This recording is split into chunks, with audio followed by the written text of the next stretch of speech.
ये खामोश मिजाजी तुम्हें जीने नहीं देगी। ये खामोश मिजाजी तुम्हें जीने नहीं देगी। इस ज़माने में रहना है तो कोहराम मचा लो। नीतीश कुमार बहुत परिपक्व आदमी हैं, बहुत मैच्योर्ड आदमी हैं, हमारे मित्र हैं, हमारे छोटे भाई समान हैं, हमारा भी बहुत सम्मान करते हैं वो, लेकिन उसके बावजूद वो सब कुछ हैं इसमें। नीतीश कुमार की स्थिति को, नीतीश कुमार के पोजीशन को आप कम करके नहीं चल सकते हैं। तो 27 जून को ये कहा एक्शन लेने 70,000 करोड़ का घोटाला, और 2 जुलाई को एक्शन ये ले लिया कि उनको अपने अंदर शामिल कर लिया, वो अपनी वॉशिंग मशीन में डाल दिया।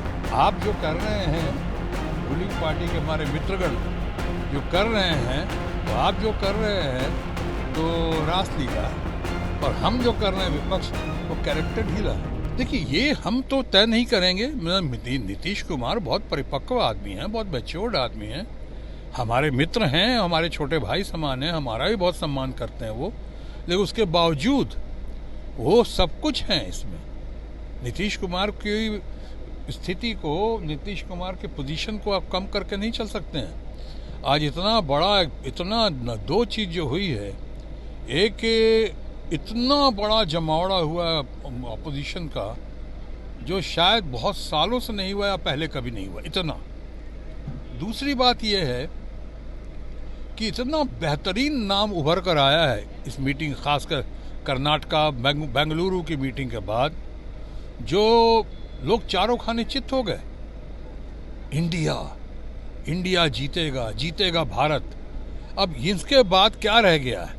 उनके पास एक से क्या इंडिया की शिकायत करेंगे? जैसे ममता जी ने कहा, जो लोग कहते हैं कि ममता जी का भी बहुत बड़ा हाथ है इसमें, योगदान है इंडिया देने के लिए, वो बधाई के पात्र है, वो भी ममता जी ज़रूर बधाई के पात्र हैं। लेकिन ममता जी ने बहुत अच्छा कहा कि क्या कोई चैलेंज कर सकता है अब इंडिया को? एनडीए चैलेंज कर सकता है? ये इंडिया है, ये वो सारे लोग मिले, इसमें कौन कौन लोग मिले? एक से एक परिपक्व लोग। आप कहते हो कि शरद पवार से लेके, ममता बनर्जी से लेके, खड़गे साहब से लेके, राहुल गांधी से लेके, सीताराम येचुरी से लेके लालू प्रसाद यादव जो ट्रू लीडर ऑफ मासेस हैं वो हैं, हमारे अपने नीतीश बाबू हैं, ये ललन जी हैं, ये सब अच्छे लोग हैं, परिपक्व लोग हैं। और इनमें से हमारे माननीय कह रहे हैं कि ये सब भ्रष्टाचारी कर। अरे भाई, कुछ कहने के पहले सोचो तो सही। 27 जून को आपने ही कहा था कि 70,000 करोड़ का घोटाला महाराष्ट्र में, 27 जून को, तारीख याद रखिएगा, 27 जून को कहा था। और उन्होंने कहा था कि साहब वहाँ सिंचाई घोटाला हुआ, कोऑपरेटिव बैंक घोटाला हुआ, सब कुछ हुआ। ये 27 जून को कहा। इन लोग तो जगह इनकी क्या, और अब मेरी भी एक गारंटी है, उनकी अगर भ्रष्टाचार की गारंटी है तो मेरी भी एक गारंटी है, और गारंटी है उनके खिलाफ एक्शन लेने की। तो 27 जून को ये कहा एक्शन लेने 70,000 करोड़ का घोटाला, और 2 जुलाई को एक्शन ये ले लिया कि उनको अपने अंदर शामिल कर लिया, वो अपनी वॉशिंग मशीन में डाल दिया तमाम लोगों को, और उसी में जिन लोगों को शामिल किया उसी को बड़े बड़े पद दे दिए, उनके कद बड़े कर दिए। और तो और आप जानते हैं, कुछ लोगों को तो वित्त मंत्री का भी पद दिया गया है, ये कद बढ़ाया गया है। तो आप कहते हैं, मेरे मित्र हैं प्रधानमंत्री जी, मैं उनका बहुत सालों से, हम लोग सहयोगी भी रहे हैं, उनकी बहुत इज्जत करते हैं, वो भी हमारे बहुत मानते हैं।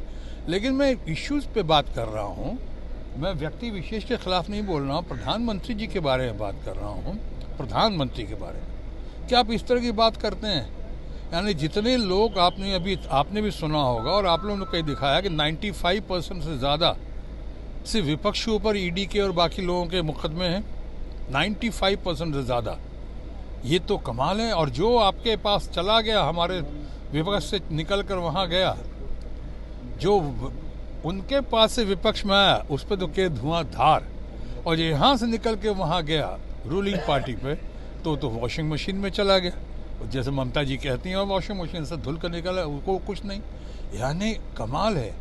आप जो कर रहे हैं, रूलिंग पार्टी के हमारे मित्रगण जो कर रहे हैं, तो आप जो कर रहे हैं तो रासलीला, और हम जो कर रहे हैं विपक्ष, वो कैरेक्टर ढीला। कब तक चलेगा ऐसा? कब तक देश की जनता ऐसा देखेगी? इसीलिए अब विपक्ष ने तय किया है, और विपक्ष का ये तय किया हुआ बड़ा क्रांतिकारी कदम है कि ये खामोश मिजाजी तुम्हें जीने नहीं देगी, ये खामोश मिजाजी तुम्हें जीने नहीं देगी। इस ज़माने में रहना है तो कोहराम मचा दो।